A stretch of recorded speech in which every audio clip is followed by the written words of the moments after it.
Chers amis, bonjour. Nous sommes le samedi 3 janvier 2025. Il est 9 heures. Quelques news de l'Arménie, de l'Artsakh et de la diaspora arménienne.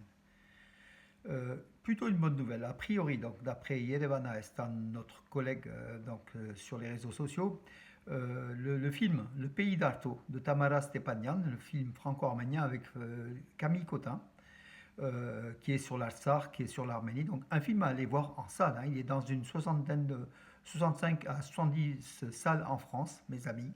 Il faut aller voir. Donc le film Le Pays d'Arto. Donc c'est la première semaine de sortie. Il est sorti donc mercredi dernier, 31 décembre. Et jusqu'à mercredi prochain, donc vous pouvez encore aller le voir. Après, le nombre de salles sera réduit. Mais a priori, les informations par rapport aux entrées en salle sont bonnes. Le film connaît des entrées assez importantes. Voilà, donc peut-être qu'en deuxième semaine, le film restera encore dans des salles, dans beaucoup de salles, en tout cas, c'est ce qu'on espère. C'est en allant la première semaine au cinéma qu'on donne un petit peu la vie, la durée de la vie d'un film, en fait, mes amis. Voilà. Si vous aimez l'Arménie, si vous aimez l'Artsakh, si vous aimez le cinéma, si vous voulez soutenir justement toutes ces causes-là, mes amis, allez en cinéma, dans les salles, près de chez vous. La liste a été communiquée, hein. Vous allez sur mes pages Facebook ou sur Nouvelles d'Arménie, Arménie News ou sur d'autres sites, mes amis, et vous aurez la liste de tous les cinémas. Et sans doute votre ville est concernée. Donc il y a un cinéma dans votre ville où le film, donc le Pays d'Arto, qui parle de l'Artsakh, qui parle de l'Arménie, avec Camille Cotin, une nouvelle fois. Donc vous pouvez aller le voir. Donc, profitez du week-end pour aller voir ce film, les amis, si vous voulez encourager la diffusion de la culture arménienne ici en France. Et la diffusion par les films, ça fait partie de cette culture, mes amis.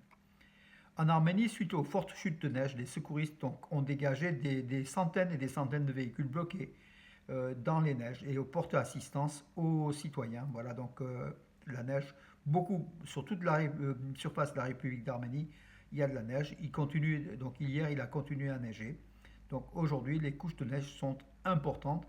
Ça crée bien évidemment des problèmes de circulation, mais en même temps, peut-être c'est la neige, c'est aussi du capital, c'est l'or blanc en fait, voilà, qui va être diffusé, surtout la neige du mois de janvier pour les nappes phréatiques, donc et pour toute l'agriculture en fait, le logement pour l'Arménie, c'est bénéfique a priori, voilà mes amis. En tout cas, l'Arménie sous la neige, c'est aussi une destination touristique, mes amis, à privilégier. Donc à privilégier, puisque tout à l'heure je vais vous en parler, mais par contre, une triste nouvelle. Larissa Mnatsakanian, sœur du lieutenant-général Levon Mnatsakanian, qui est emprisonné, hein, elle est décédée. Donc l'information a été relayée par la page Facebook de News from Artsakh. C'est avec une profonde tristesse que nous vous annonçons le décès prématuré de Larissa Mnatsakanian. C'est une jeune femme, hein, Mnatsakanian, sœur du lieutenant-général Levon Mnatsakanian, inconsolable de l'emprisonnement de son frère sur la base d'accusations illégales et fabriquées de toutes pièces, et profondément attachée à l'Artsakh, peut-on lire sur la page Facebook du site. Paix à son âme, mes amis, voilà, qu'elle repose dans les lumières. Et puis l'affaire du cas du lieutenant-général Mnatsakanian, à suivre, à voir où est la vérité et pourquoi son emprisonnement par le gouvernement Pachinian. Nous œuvrons à la paix, non seulement avec le gouvernement arménien, mais aussi avec le peuple d'Arménie. C'est ce qu'a affirmé Hikmet Hadjiev, qui est le conseiller du président Aliyev, hein. C'est quelqu'un assez comme un cynique, hein, il faut quand même le dire, hein, Hikmet Hadjiev. Aujourd'hui, il parle de paix avec l'Arménie. Bien sûr, ils vantent cela parce ils veulent la route, hein, ils veulent la route entre l'Azerbaïdjan et le Nakhitchevan, au détriment de l'Arménie, puisque ça a été imposé à l'Arménie. C'est pas l'Arménie qui a demandé cette route au Trump, la voie Trump.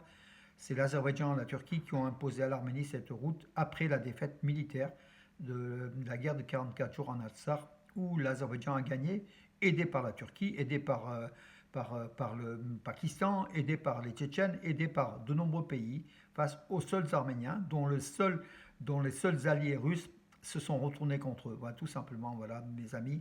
Aujourd'hui, donc, Hikmet Hadjiev, il vante, il dit, voilà, nous faisons aussi la paix avec le peuple d'Arménie.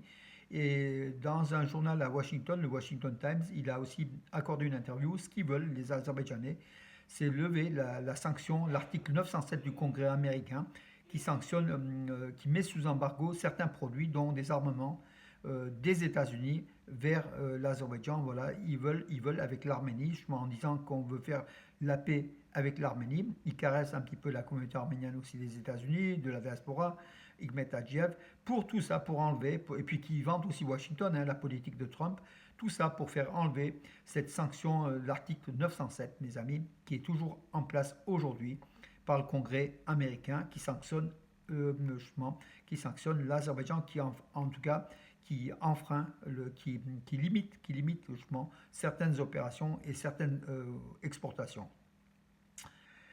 La hausse du prix des billets d'avion et l'ouverture des vols vers la Géorgie fait baisser le tourisme organisé de la Russie à des destinations de l'Arménie. Donc, par contre, l'Arménie est toujours prisée par le touriste russe, hein, qui a donc d'ailleurs la Russie est le premier pays de provenance des touristes en Arménie.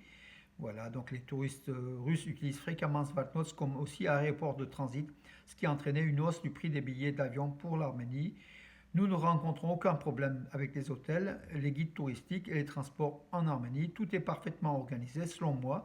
C'est principalement l'organisation des voyages vers l'Arménie qui freine la hausse des prix du billet d'avion. De plus, cela influe même sur la vente des circuits combinés, par exemple les excursions Géorgie-Arménie, avec un vol via Vladivkavkaz sont moins chères et se vendent beaucoup mieux que celles avec un vol plus onéreux via Yerevan. Voilà, explique Elena Kiseleva, responsable de destination chez Tour Trans Voyage. Donc, ce sont des compagnies, justement, de voyage. Hein, donc, j'ai oublié le terme, en tout cas, qui organisent des voyages, voilà, de la Russie vers l'Arménie et la Géorgie. L'Arménie, donc, on a eu quand même quelques éléments, en fait, hein, donc, importants. L'Arménie compte 915 hôtels de différentes catégories, dont 522 à Yerevan. Voilà, de nombreuses chaînes internationales bien connues sont représentées comme Ramada, Radisson, Marriott, Ibis, Holiday Inn. Voilà donc l'infrastructure de l'Arménie où il y a 22 compagnies aériennes, 22 pays, des vols directs reliant Yerevan à 22 pays sont opérés par 33 compagnies aériennes dont Lufthansa, Wizz Air, Air France, Qatar Airways, Aegean Airlines, Fly Dubai. Voilà donc mes amis, l'Arménie c'est cela, l'aéroport Zvatnots international qui se trouve à 12 km d'Yerevan, voilà, depuis 17 villes de la Fédération de Russie. Cet aéroport Zvatnots est accessible. Par ailleurs, la compagnie Pobeda, russe, hein, propose des vols vers l'aéroport international de Gümrü, situé à 100 km de Yerevan, Gümrü, qui est la deuxième ville d'Arménie. Donc, on reparle, mes amis, du tourisme, parce qu'on va avoir des chiffres records sans doute cette année. L'Arménie figure parmi les pays les plus sûrs au monde pour voyager. Donc, l'Arménie est classée selon World Travel Index, est classé 13e, à la 13e place sur 193 pays étudiés avec un indice de 90,27%. Donc c'est un très très bon taux. Sécurité absolue en Arménie, donc 13e pays au monde le plus sécurisé, où le touriste se sent le plus en sécurité. Voilà une raison pour aller en Arménie. Nicole Pachinian s'est servi de cet argument pour dire que la vraie Arménie, la République d'Arménie, c'est cela. Elle avance et on est vraiment bien situé au niveau international. Voilà mes amis, j'ai terminé l'actualité aujourd'hui qui sera un peu brève et puis une pensée mes amis, une pensée donc ce matin nous allons honorer donc un dernier hommage donc à l'église arménienne Saint-Sag de Valence à mon ami, très très ancien ami Hagop Stepanian qui est décédé au jour de l'an. Voilà donc mes amis, donc je présente à toute la famille Stepanian et mon ami Khachik qui a aussi disparu il y a 1 an et demi. Toutes nos condoléances, voilà, et pensées attristées. C'est la vie, c'est ainsi, mes amis. Hagop Stepanian, voilà, qu'il puisse reposer aussi dans les lumières. C'est ce matin à 10h, l'église Saint-Sag à Valence. Voilà, mes amis, pour aujourd'hui. Je vous donne rendez-vous à demain et je vous souhaite une bonne journée.